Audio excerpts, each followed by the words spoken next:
السلام عليكم، واش راكم؟ ان شاء الله تكونوا كامل بخير وعلى خير. واش راكم؟ كاش تحضيرات مع حلويات العيد ولا مازال؟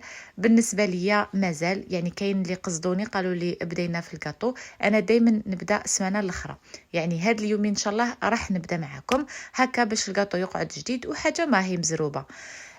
لحد الساعة مازالني غير مع الفطور دوزيام بلا والتحليات. هذه هي اليوم جيتكم بوصفة تاع رولي الدجاج محشي، درته بهذه الطريقة وقدمت معاه كوكا بهذا يعني الشكل بالعجينة المورقة.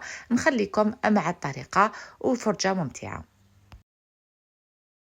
هنايا الدجاجة دي زوسيتها كيما راكم تشوفوا، نحيت منها اللحم برد قلبي فيها، حليتها ومن بعد زدت غطيتها من الفوق بالبلاستيك وزدت ضربتها مليح باش زيد تحلي هذيك الدجاجه. نروحوا بالنسبه للماغيناد، فيها زوج مغارف تاع زبده مع مغرف تاع سمن، يعني خليط بين الزبده والسمن، واللي تحب دير زيت دير زيت. وبالنسبه للتوابل درت بخاسك كلش، درت واحد جامبو هنايا في بلاصه الملح، فلفل الكحل، فلفل عكري، كمون شويه، تابل تاع الدجاج، شويه سكنجبير، شويه تاع توم مرحي، وشويه تابل تاع الشاورما وقرصه تاع قرفه راح تمد لكم قوش باب. ما نساوش هذيك العصره تاع القارص، مغرف صغيره تاع موطارد، مغرف متوسطه تاع طوماطيش تاع البايض. هنا لا كونتيتي اللي راكم تشوفوا فيها درتهم تاع زوج دجاجات، يعني ما تتقيدوش نتوما، نقصوا شويه. نخلط هذوك لي زيبيس كامل مع بعضهم مليح مع هذيك الزبده وهذاك السمن حتى نتحصلوا على تتبيله تكون كي البوماده كيما راكم تشوفوا.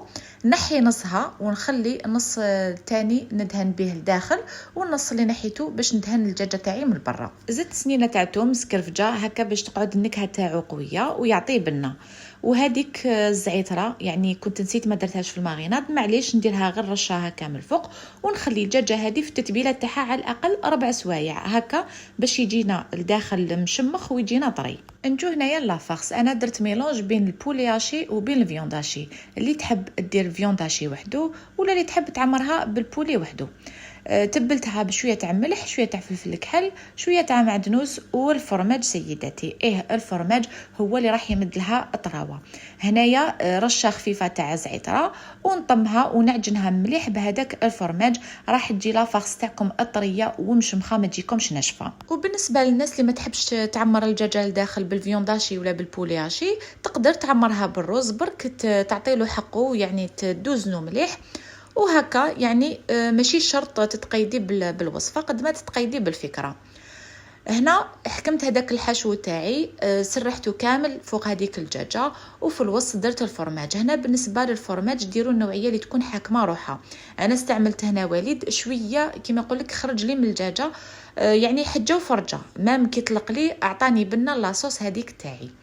نغلق الدجاجه مليح، يعني نحاولوا نغلقوها من كاع لي كوتي ونعاونوا روحنا بالخيط. بالنسبه للناس اللي ما تحبش تستعمل الخيط، تقدري تغلفيها في البابي كويسون وزيدي تغلفيها مليح في البابي الومنيوم كما راكم تشوفوا. هذه هي الطريقه تاع الربط، واشاك فوا كل ما ندوروا هذاك الخيط نزيروا عليه حتى نكملوا الدجاجه كامله.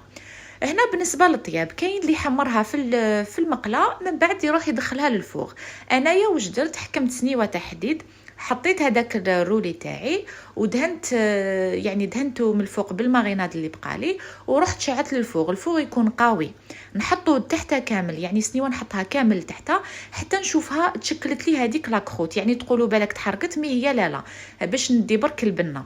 كي نشوفوها دارت لي هذيك لاكروت، نروح نمرق غير بكاس تاع ماء، نغلف الدجاجه تاعي بالبابي كويسون والبابي الومنيوم ونطلعها ونخليها تكمل طيابها. ومن بعد نتوما كونتروليوه كي تشوفوه طاب، يعني تدخلوها كموس تشوفوه الداخل طاب، نحولوا هذاك البابي الومنيوم والبابي كويسون وحطوه يتحمر من الفوق هكا. الرولي تاعنا راه واجد. نجو هنايا درت كوكا بلاباط فويتي. بالنسبه للناس اللي يكرهوا البوراك ديما، تحكموا لاباط فويتي تاعكم، تحلوها تقطعوها مربعات، تعمروها لداخل بصوص طوماط. انا كانت عندي تاع البيتزا، شويه تاع فرماج شويه تاع طون، وتعمروهم بهذا الشكل، يعني ما تعمروهمش بزاف. ندهنوا الاطراف بالماء ماشي بالبيض هكذا باش يتغلقوا لنا. نضغطوا عليهم غير باليد ونحطوهم في سنيوه، ندهنوهم بالبيض، صفر تاع بيض مع شويه تاع لا كريم فريش. نشكلوا خطوط بتزيين يعني خفيف، تحبوا تخليوهم هكاك خليوهم هكاك.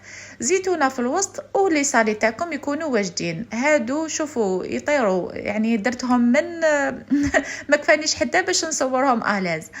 المهم نحطهم يطيبوا. الفور يكون سخون بزاف، كي ندخلوهم نشوفهم بداو يتنفخوا شويه نقصوا للفوق ونحطوهم يطيبوا في غردهم كي يحمروا لي من التحت، نشعلهم ونحمرهم من الفوق. شوفوا لي بسم الله ما شاء الله.